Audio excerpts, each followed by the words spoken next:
Oi gente, tudo bem? Estou aqui nesse vídeo para esclarecer algumas coisas, mas antes disso eu quero desejar boas-vindas a todo mundo que tá aqui no canal, tá me assistindo.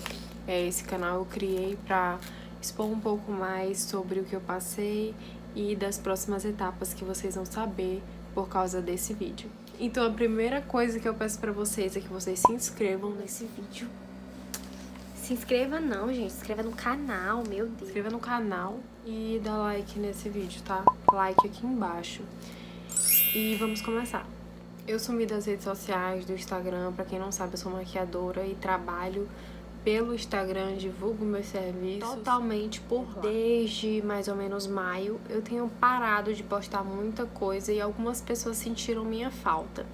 E eu fiz um post que eu vou deixar aqui do lado, para que as pessoas entendam mais ou menos por que eu fiquei sem postar. Felizmente foram por motivos graves, motivos de saúde, que eu vim aqui contar para vocês passo a passo. Vou começar com uma ordem cronológica, indo para maio de 2021, mais ou menos dia 20 de maio, eu descobri a minha gravidez. Descobri que estava grávida com 2 ou 3 dias de atraso. Fiz um teste de farmácia e eu sei que esses testes raramente falham. Eu fiz esse teste porque eu já estava desconfiada que alguma coisa tinha dado errado. Tava sentindo sintomas estranhos, poderia ser do meu contraceptivo, mas eu achei assim muito atípico, então eu desconfiei logo. E quando a minha menstruação atrasou, desespero. E o que aconteceu? Positivo. Olha as fotos aqui. Mais ou menos no começo de junho, lá pro dia 3, eu comecei a sentir enjoos. Enjoos sem vômito e falta de apetite total. Aquela falta de apetite mesmo, assim, pesada.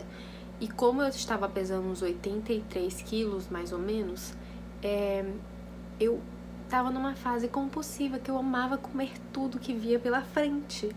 Gente, aí eu fiquei assim, meu apetite, cadê? Sumiu, gente. Não conseguia comer nada. E ficava enjoada, mas sem ter sinais de vômito. Lá pro meio do mês, depois de uns 15 dias, eu comecei a vomitar tudo que eu comia. Tava sem apetite, mas precisava comer. E tudo que eu comia eu vomitava. E assim começou a saga do terror. Nesse meio tempo, eu fui ao hospital porque estava demais os enjoos. O remédio não estava fazendo efeito, o remédio de enjoo, e eu não estava conseguindo fazer nada, o tempo todo deitada numa cama, vegetando, vomitando, na hora que eu acordava, na hora que eu ia almoçar, na hora que eu ia levantar, todo o tempo vomitando. E aí, a minha primeira ida ao hospital, o médico me falou, vai para casa, é normal. Fui pra casa. Depois de uns dias eu acordei, tava assistindo uma aula, quando percebi que estava sangrando. E aí me bateu um desespero. Então, dia 21 de junho, eu tive um sangramento. Chegando no hospital, era risco de aborto. Mas o médico falou, não, tá tudo bem, foi só um susto. Na ultrassom o bebê tá normal, batimentos normais. Toma esse remédio aqui pra segurar a gestação, vai dar tudo certo.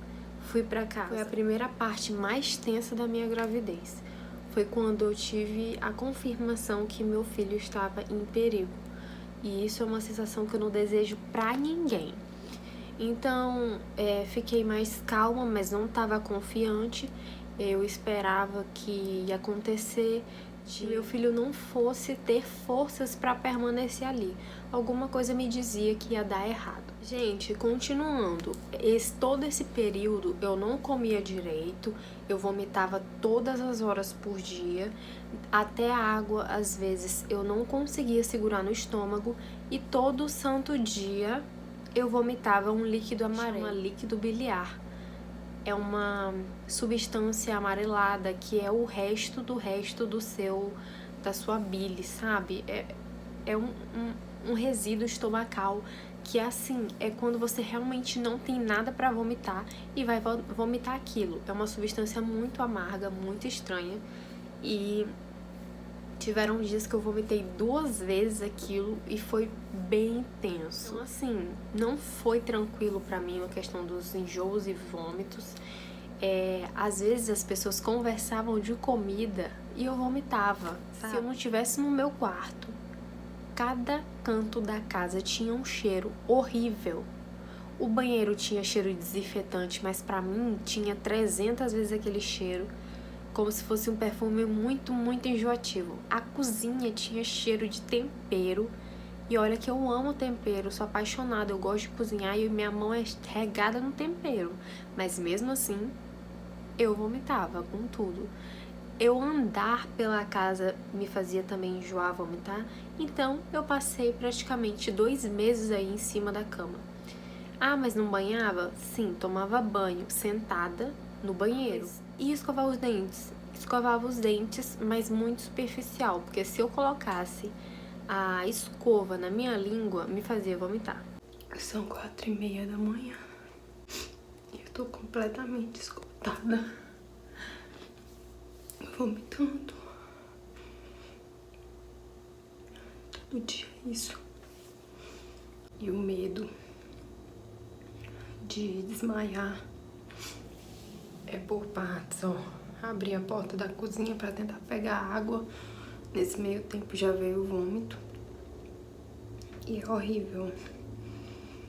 E aí, nesse mesmo período, eu fui à emergência segunda vez. Porque realmente eu não estava aguentando em casa. Já não fazia mais sentido ficar em casa, perdendo todos os meus nutrientes, vitaminas e ninguém saber o que fazer.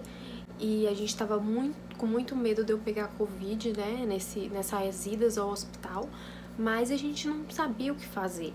Então, eu tive que ir à emergência de novo. Chegando lá, o médico não entendeu nada do que eu falei. Passou um remédio, falou que era normal também, passou um remédio, uma medicação de enjoo e passou um sorinho também. Quando eu terminei de tomar as medicações, chegando na porta do hospital, eu vomitei tudo. Nesse dia, quem foi comigo foi só meu namorado. E aí ele falou pra mim, e ele ficou meio assim desesperado, não desesperado, né? Mas ele ficou, cara, isso não é normal, isso não existe. E agora, não sei o quê. Vamos pra casa, eu vomitei e fazer o quê? Ali dentro ninguém sabe me ajudar. Foi aí que minha mãe tomou a iniciativa de chamar uma enfermeira pra vir me aplicar o soro, porque é a única coisa que eu poderia tomar. Veio, aplicou o soro e aplicou um blend de vitaminas. E aí eu tomei essas vitaminas, inclusive vitamina C. E no outro dia eu tava um pouco melhor, um pouquinho só. Teve um dia que eu tive um colapso, assim, minha pressão baixou muito. E o normal da nossa pressão é 12/8. E a minha pressão estava 8/6. Meu coração tava quase parando. Então imagina aí o drama que foi. E aí minha mãe chamou outra enfermeira pra aplicar outro soro em mim, mas sem vitamina. E aí foi que eu melhorei. E nesse dia eu também surtei, porque a enfermeira sem querer bateu no meu braço e a agulha meio que deu uma espetada, não sei. E aí eu surtei, gente, eu surtei. Você tá esgotado mentalmente. Não tem como uma pessoa ficar deitada vários dias e achar que a vida tá normal, que a vida tá de boa, pra alguém chegar, ainda bater no seu braço, você tá num nível de estresse muito grande que você não consegue trabalhar, você não consegue estudar, você não consegue fazer nada. Em meio a tudo isso, e eu ainda tava fazendo prova da faculdade. Se passando os dias, ainda muito mal. No dia 11 de julho, mais ou menos, eu comecei a sentir umas faltas de ar. É bem estranho isso. Só que eu tava sentindo tanta coisa. Enjoo, não sei o que, dor de cabeça, não sei o que. E ainda tava sangrando, o remédio não tava ainda 100% fazendo efeito em mim. Ainda por cima, senti falta de ar. Só que eu não imaginei muita coisa, porque, cara, quando você tá numa situação dessas, você pensa, é só mais um sintoma. Mas falta de ar não é sintoma de gravidez. É sintoma de gravidez, mas lá pro 7º, 8º, 9º mês. Uma pessoa que tá no começo, ela não sente isso. E foi o que eu senti. Falei pra minha sogra, falei pra minha mãe. E aí questionaram, será que tu não tá com ansiedade, não sei o quê. E eu não estou com ansiedade, gente. Pelo amor de Deus. Teve um dia que eu tava tão mal, que eu pedi chumbinho pra minha mãe. Pedi, gente, porque eu não tava mais aguentando viver naquela situação. Voltando pro dia 16 de julho, essas faltas de ar que eu tava sentindo, primeiro dia, ok. Segundo dia, se agravou um pouco. E aí eu comentei com a minha mãe e tal, falei... Minha mãe já tava muito desestabilizada, né? Porque eu acredito que não é fácil ver o seu filho numa situação que você não pode resolver. A minha mãe se deitou sobre mim e falou pra mim: minha filha, não sei mais o que fazer, tô com medo de te perder, porque minha situação realmente era muito deplorável. É você olhar seu filho ali nos piores dias da vida dele, porque sim, foram meus piores dias. E logo quando ela foi pro quarto dela dormir, que eu tava dormindo com o João Vitor aqui no meu quarto, e João Vitor pegou no sono, né? E eu tava meio que sem sono, porque não conseguia dormir com aquela falta de ar. Eu pensei, eu vou dormir, mas amanhã eu tenho certeza que eu não vou acordar. E aí eu tive certeza que era o meu fim, certeza que eu ia morrer mesmo. Falta de ar foi uma das piores sensações que eu tive na vida. Foi pra mim sinônimo de morte mesmo. Aquilo ali me derrubou. E eu pensei, amanhã eu não acordo. Acabou. O dia veio, eu acordei, contei tudo pra minha mãe que tinha acontecido. E ela falou, porque tu não me chamou pra ir no hospital, não sei o quê. No outro dia fomos ao hospital. Quem me atendeu não foi o obstetra, foi a médica clínica geral. E pra mim aquilo ali foi uma bênção, porque ela foi a única capaz de melhorar o meu quadro e investigar o que estava acontecendo. Ela me diagnosticou com hiperemese gravídica. Pra quem quiser saber, é só eu falando tudo o que aconteceu. Enjoos excessivos, vômitos excessivos, característico dessa síndrome que acomete uma mulher gestante a cada 1000, eu acho. Então, eu fui a sorteada de ter essa doença. E eu cheguei no hospital não por conta disso, por conta da falta de ar. E aí ela também me diagnosticou com anorexia, quadro de anorexia, pela quantidade de peso que eu perdi, que era muito anormal em relação a qualquer gravidez.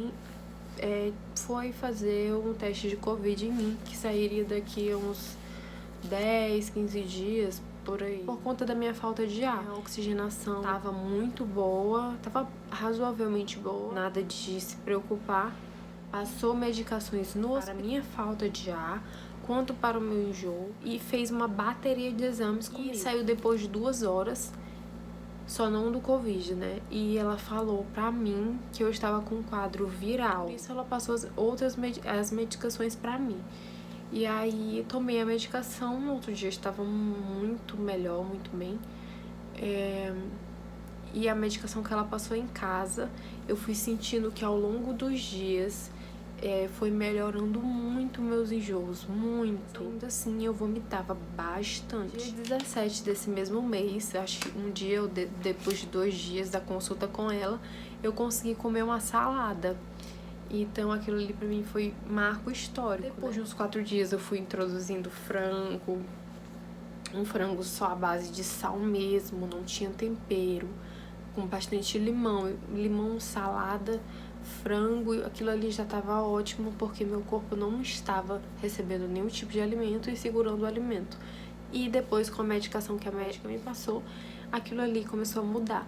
Então, eu comecei a me restabelecer aos poucos, até o dia que eu comecei a tomar banho em pé. Tinha melhorado bastante a questão dos meus enjoos. E aí eu me permiti a me consultar com a obstetrícia, né? Embora eu tava muito fraca, mas eu tinha que ter essa consulta com ela. Desde que eu entrei na clínica, eu já pedi uma cadeira de rodas, porque não conseguia ficar me movimentando. Então, até pra falar, conversar, não tinha como. E na minha consulta com a obstetra, ela recebeu o meu exame de Covid. Tinha acabado de sair aquele que eu tinha feito, E ela falou pra mim, você está com Covid. Nessa hora, eu olhei pra minha mãe. Eu não tava indo com as consultas mesmo com meu namorado, porque A minha mãe, gente, mãe é mãe, né? Ela sabe perfeitamente investigar muito mais, ela se preocupa muito mais. Então, eu como filha não teria condições de fazer várias perguntas que minha mãe, que estava ali comigo todo dia, fez, não estava nem com forças. Então, eu e minha mãe, depois de recebermos a notícia que eu tava com Covid, a gente se olhou e a gente ficou assim, em êxtase, porque não passava pela minha cabeça que eu tinha pego essa doença. Então a médica falou pra mim: você é um milagre, seu filho é um milagre, porque normalmente quem tem Covid no começo da gestação acontece um aborto e o seu filho está totalmente tranquilo, está saudável e ele foi muito forte, mas você foi 2 vezes mais forte, porque uma pessoa que perdeu 14 quilos em menos de 40 dias, que não estava se alimentando, que vomitava tudo, que não conseguia ficar em pé, como que essa pessoa poderia estar viva? Gente, uma pessoa saudável às vezes pega essa doença, ela fica muito, muito mal. Imagina uma pessoa que estava tendo uma síndrome de desidratação, de vômitos excessivos, de anorexia, zero nutrição, pressão baixíssima. Qual as chances dessa pessoa sobreviver? Não sabemos. Mas foi a mão de Deus e com certeza eu não tenho dúvidas disso. Então eu agradeço todos os dias pela minha saúde, pela saúde do meu filho. Agora a gente está vivendo uma fase incrível. Os meus enjoos passaram e tudo que eu passei foi muito difícil, mas a vitória é o melhor de tudo. E agora eu tô vivendo a vitória. Eu tô vivendo um momento muito, muito, muito feliz. Eu não planejava ter filhos, eu digo com toda sinceridade, mas foi algo que invadiu meu coração, principalmente depois de tudo que nós passamos. O apoio da minha família foi fundamental, inclusive eu acho que eu vou falar nos stories sobre isso. Muita gente eu acho que tem curiosidade, porque eu tenho apenas 22 anos, me sinto uma adolescente às vezes, mas não sou não, né? Fazer o quê? Já sou adulta, velha. Mas eu tô muito feliz com essa fase, como eu já falei aqui 30 vezes. Meu namorado tá muito feliz também, tranquilo não está nem um pingo, está muito preocupado, mas a gente tá muito, muito bem. E acompanhe os próximos capítulos, porque a próxima semana eu vou começar a gravar o chá, né, os preparativos do chá, se o bebê quiser se mostrar, porque senão não vai ter chá. Então a gente tá só dependendo disso pra fazer. Deixe logo o palpite de vocês, se acham que é menina, se acham que eu tenho cara de mãe de menino ou de mãe de menina. Eu queria deixar também aqui um registro para todas as grávidas que estão passando por isso. Eu desejo muita força e que confiem em Deus. Graças a Deus, Deus colocou uma médica incrível naquela emergência que pôde mudar meu quadro significativamente, me trouxe a vida. Agora eu já consigo trabalhar, eu já consigo estudar. Eu perdi muita massa. Eu vou deixar uma foto do meu rosto aqui do lado para vocês verem o antes e o depois, mas eu acredito que tudo tá nos planos de Deus. Fui abençoada e quero dizer a vocês, nenhum contraceptivo é 100% confiável, viu? O meu contraceptivo tá aqui na minha barriga.